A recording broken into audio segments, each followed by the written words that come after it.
প্রেরিত 13 অধ্যায়।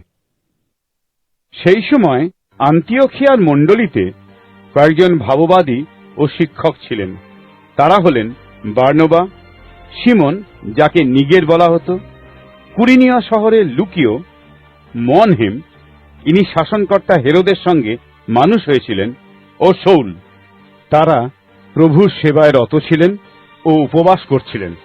সেই সময় একদিন পবিত্র আত্মা বললেন, বার্নবা ও শৌলকে আমার জন্য পৃথক করে দাও, কারণ একটি বিশেষ কাজের জন্য আমি তাদের মনোনীত করেছি।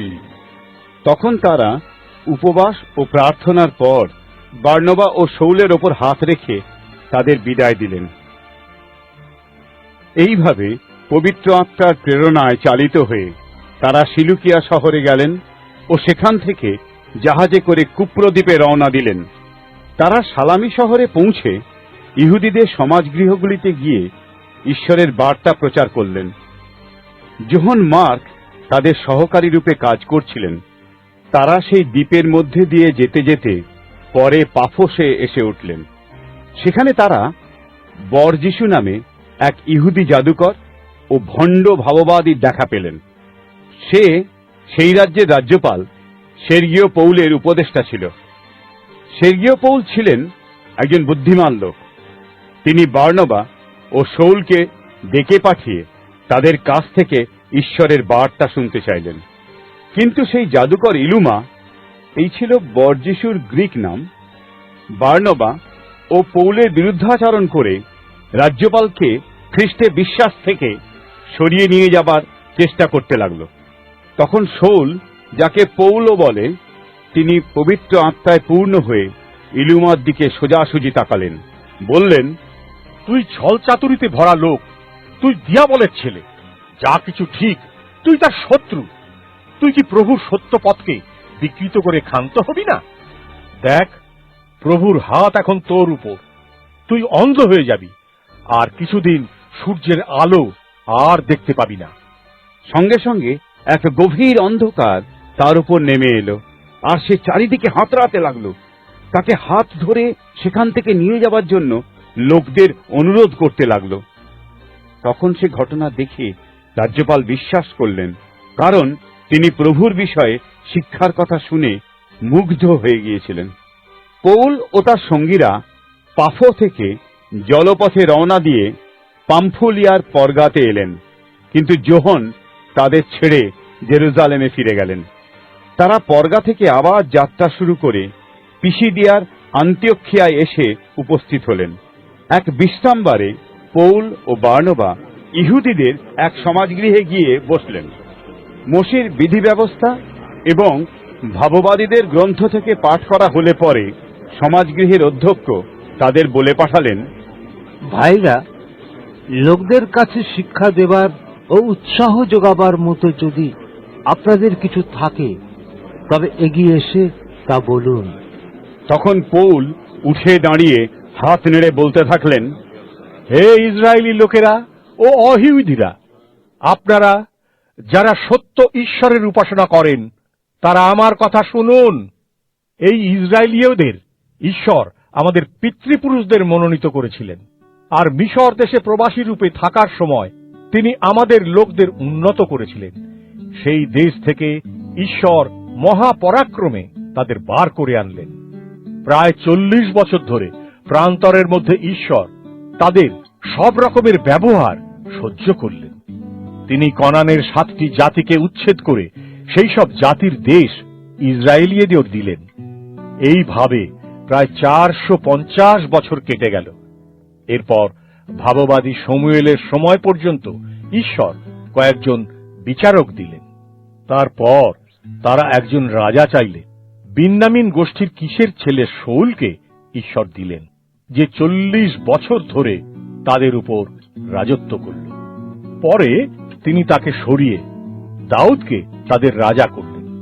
ঈশ্বর তাঁর বিষয়ে সাক্ষ্য দিয়ে বললেন, আমি যিশয়ের ছেলে দাউদকে পেয়েছি। সে আমার মনের মতো লোক। আমি তাকে যা করতে বলবো সে তা করবে। দাউদের বংশে ঈশ্বর তাঁর প্রতিশ্রুতি অনুসারে ইসরায়েলের জন্য এক ত্রাণকর্তা আনলেন, তিনি যিশু। তার আসার আগে যোহন সমস্ত ইসরায়েল জাতির কাছে মন ফিরানোর এক বাপ্তিস্ম ঘোষণা করলেন। যোহন তার কাজের শেষের দিকে বলতেন, আমি কে? তোমরা কি মনে করো? আমি সেই খ্রিস্ট নই। আমার পর যিনি আসছেন, তার জুতোর ফিতে খোলার যোগ্যতাও আমার নেই।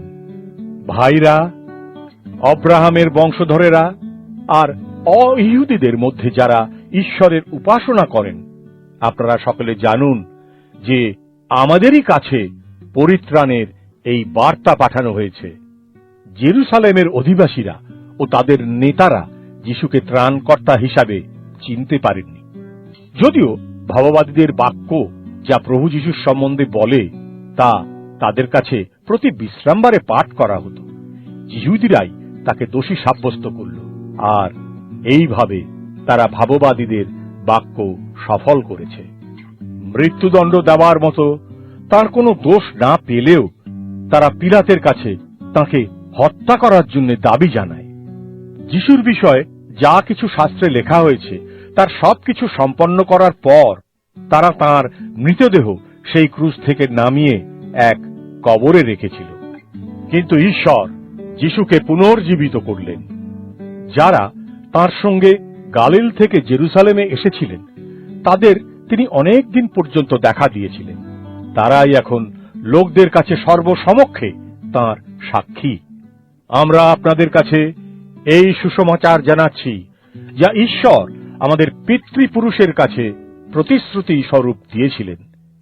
যিশুকে মৃত্যু থেকে পুনরুত্থিত করে ঈশ্বর আমাদের কাছে অর্থাৎ তার সন্তানদের জন্য সেই প্রতিশ্রুতি পূর্ণ করেছেন। যেমন দ্বিতীয় গীতে লেখা আছে, তুমি আমার পুত্র, আজই আমি তোমার পিতা হয়েছি। ঈশ্বর যিশুকে মৃত্যু থেকে পুনরুত্থিত করেছেন। যিশু আর কখনো ক্ষয় পাবেন না। এই বিষয়ে ঈশ্বর বলেছেন, আমি দাউদের কাছে যে পবিত্র ও সত্য প্রতিশ্রুতিগুলি দিয়েছিলাম তা তোমাকে দেব। আবার আর এক জায়গায় ঈশ্বর বলেছেন, তুমি তোমার পবিত্রতমকে ক্ষয় দেখতে দেবে না। দাউদ তার সময় ঈশ্বরের ইচ্ছা অনুযায়ী কাজ করার পর মারা গেলে পিতৃপুরুষের কবরের মধ্যে তাঁকেও কবর দেওয়া হল এবং তার দেহ ক্ষয় পেল। কিন্তু ঈশ্বর যাঁকে অর্থাৎ যিশুকে মৃত্যু থেকে পুনরুত্থিত করেছেন তিনি ক্ষয় দেখেননি। তাই ভাইরা, আমি চাই আপনারা জানুন যে এই যিশুর মাধ্যমেই পাপের ক্ষমা লাভের কথা আপনাদের কাছে ঘোষণা করা হচ্ছে। মসির বিধি ব্যবস্থায় আপনারা পাপ থেকে মুক্ত হতে পারতেন না, কিন্তু প্রত্যেক ব্যক্তি যে যিশুর উপর বিশ্বাস করে সে পাপ থেকে মুক্ত হতে পারে। তাই সাবধান, ভাববাদীরা যা বলে গেছেন তা যেন আপনাদের জীবনে ফলে না যায়। ভাববাদীরা বললেন, শোনো, তোমরা যারা উপহাস করো, তোমরা দেখো, অবাক হও ও ধ্বংস হয়ে যাও, কারণ আমি তোমাদের সময় এমন কাজ করেছি যে কাজের কথা তোমাদের বলা হলেও তোমরা বিশ্বাস করবে না। পৌল ও বার্নবা যখন সমাজগৃহ থেকে চলে যাচ্ছেন তখন লোকেরা অনুরোধ করল যেন পরের বিশ্রামবারে তারা আরো বিস্তারিতভাবে ওই সব কথা তাদের জানান। সমাজগৃহের সভা শেষ হলে অনেক ইহুদি ও ইহুদি ধর্মাবলম্বী ভক্ত লোকেরা পৌল ও বার্নবার পেছনে পেছনে গেল।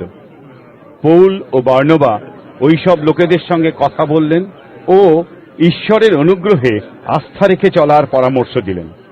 পরের বিশ্রামবারে সেই শহরের প্রায় সমস্ত লোক প্রভুর কথা শোনার জন্য সমবেত হল। কিন্তু ইহুদিরা অত লোকের সমাগম দেখে ঈর্ষাতে জ্বলতে লাগল। তারা পৌলের কথার প্রতিবাদ করে তাদের অপমানও করতে লাগল। কিন্তু পৌল ও বার্নবা নির্ভীকভাবে বলতে থাকলেন, প্রথমে তোমরা যারা ইহুদি, তোমাদেরই কাছে ঈশ্বরের বার্তা প্রচার করার প্রয়োজন ছিল, কিন্তু তোমরা যখন তা অগ্রাহ্য করে নিজেদের অনন্ত জীবনের অযোগ্য মনে করছো, তখন আমরা অইহুদিদের কাছেই যাব। কারণ প্রভু আমাদের এমনই আদেশ করেছেন। আমি তোমাদের অইহুদিদের কাছে দীপ্তি স্বরূপ করেছি, যেন তোমরা জগতের সমস্ত লোকের কাছে পরিত্রাণের পথ জানাতে পারো। অইহুদিরা পৌলের এই কথা শুনে আনন্দিত হল ও প্রভুর বার্তা সম্মান করল, আর যারা অনন্ত জীবনের জন্য মনোনীত হয়েছিল তারা বিশ্বাস করল। প্রভুর এই বার্তা সেই অঞ্চলে সর্বত্র ছড়িয়ে পড়ল। এদিকে কিছু ইহুদিরা ভক্তিমতী ও সম্মানীয় মহিলাদের ও শহরের নেতাদের উত্তেজিত করে পৌল ও বার্নবার প্রতি নির্যাতন শুরু করল, আর নিজেদের অঞ্চল থেকে তাদের তাড়িয়ে দিল। তখন তারা তাদের বিরুদ্ধে পায়ের ধুলো ঝেড়ে ফেলে ইকোনিয়ে চলে গেলেন। এদিকে আন্তিওকে অনুগামীরা আনন্দে ও পবিত্র আত্মায় পরিপূর্ণ হতে থাকলেন।